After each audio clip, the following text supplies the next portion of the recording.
Hey everybody, in this video I'm going to talk about a non-destructive editing technique using adjustment layers.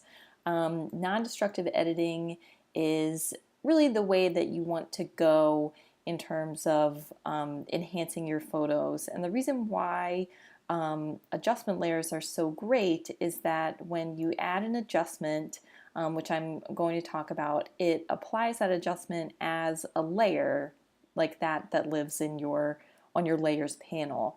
So it applies that adjustment to the layer that then is going on top of the original image. So you're not actually applying the adjustment to the image itself. It's just being applied to a layer that then goes on top of that image. So that's why when you save as a Photoshop document and you have access to this file, let's say for years to come, you can go back and fine tune those adjustments over the years rather than go in and have to, do a full edit. Again, you can just kind of tweak the adjustment layers. And this will all make sense as I show you what these are and how they work and everything. One thing that I want to point out before we get there is that if you go up to image and adjustments, these are not the same as the adjustments in your adjustments panel. And if you can't see that adjustment window, you go to window, make sure adjustments is checked. So these adjustments are what we're going to work with.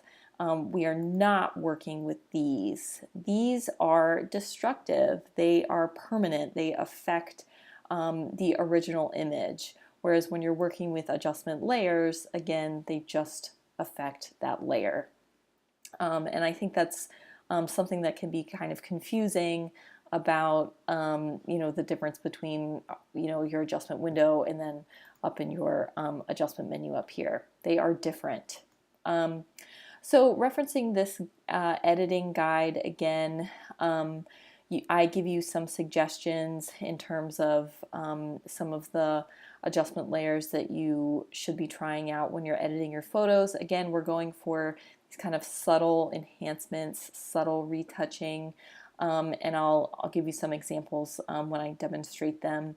Another great thing about adjustment layers is that you can turn them on and off very easily. So let me zoom out so I can see my full image here. And I'm going to add a brightness and contrast adjustment layer. And you can see that it adds over top of the original image. And you'll also notice that there's an auto button right here. And you can click that and try that and just kind of see what Photoshop thinks would automatically be the best adjustment for your image. Let's see what comes up after hitting that. And it's not always the best route. That's not too bad. I might bump the contrast down a little bit just to see, what happens. But if I toggle this, all the way to the left, I have very little contrast. If I go all the way to the right, I have very, very high contrast. That's way too much contrast. Whereas right in the middle is, where your image was. So I don't want to bump that contrast too much. At this point, that's something I might come back to. And again, with brightness, if you toggle all the way to the right, that is way too bright, way too washed out, and then this would be way too dark. So again, you're kind of keeping that towards the center, very subtle. Levels is another way of sort of balancing out lights and darks within your image. It's generally best you want to kind of adjust these two sliders to the very edge of where a peak begins.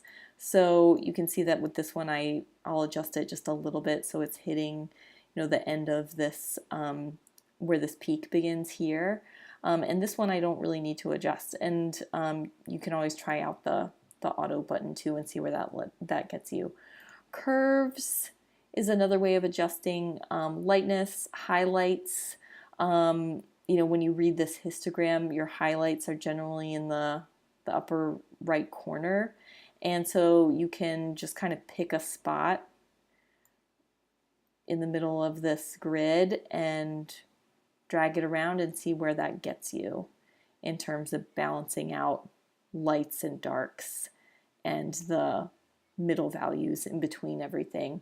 And this is one that I always try out the auto first, see where it gets me, and then I adjust from there. So let's see what happens when it adjusts itself. I've got my Mac Wheel of Death. There we go. That's pretty good. You know, things aren't pushed too dark here, too white. This whiteness up here is getting very bright, and that's something that I will check in my histogram. Yeah, I think I've gone a little too white up here. And I read that if your lights are on this end of the histogram, darks are on this end, and you get these peaks that are kind of going off of the graph, then it's telling you that you're pushing the limits of lights and darks a little too much. But let me go back to my layers for now. Exposure, this is going to adjust kind of lightness and darkness again. Another one that you can kind of play around with. Way overexposed, way underexposed. We want to be right in the middle. This is too much, way overexposed, and this is way underexposed. So that's one that, you know, you do not want to push this very far if you need to use it. Vibrance, this is going to affect color. So another one that, you know, you can really, when you push it all the way, you can see that my greens and my yellow line especially really got pushed in the color of the trees. That's one that, you know, when I go back to how things were, it was a cloudy day, so colors are more muted, things are a little desaturated, and I can just adjust the vibrance a little bit. Same with saturation. That'll kind of pump up the colors some. There we go. Hue and saturation. This is one that, you know, you don't need to use. You don't want to go over the top with in terms of how you're changing the colors of your image. Like we're going for realism. We're not going for these kind of, you know, mysterious color palettes. We want your images to look like they came from the real world. Saturation, when I push this again, is like, you know, way too filtered, looks like some kind of Instagram filter, and that's not what we're going for. Lightness is another one that you can play around with, but again, this looks way too filtered and it's just not going to work out for me, so I'm going to type in 0 for that. And saturation, I'm going to type in 0 too. Color balance, I use this one often when I take photos of my artwork in a gallery. If the lighting in the gallery has a lot of yellow in it, then I will use the color balance adjustment layer and pump up the blues, you know, versus having, you know, an atmosphere that has more yellow in it. So it really just depends on the time of day that you took the photo and the colors that you want to bring out. You know, the further that you go to one side of the spectrum, the more color that's going to be, you know, kind of overlaid or exaggerated. Black and white we're not using, photo filter we're not using for this project, and these down here we're also not using for this project, but I will go over for the final because they are kind of fun. Like if I use invert, whoa, crazy, but not for this project. As cool as this sky looks, really like that.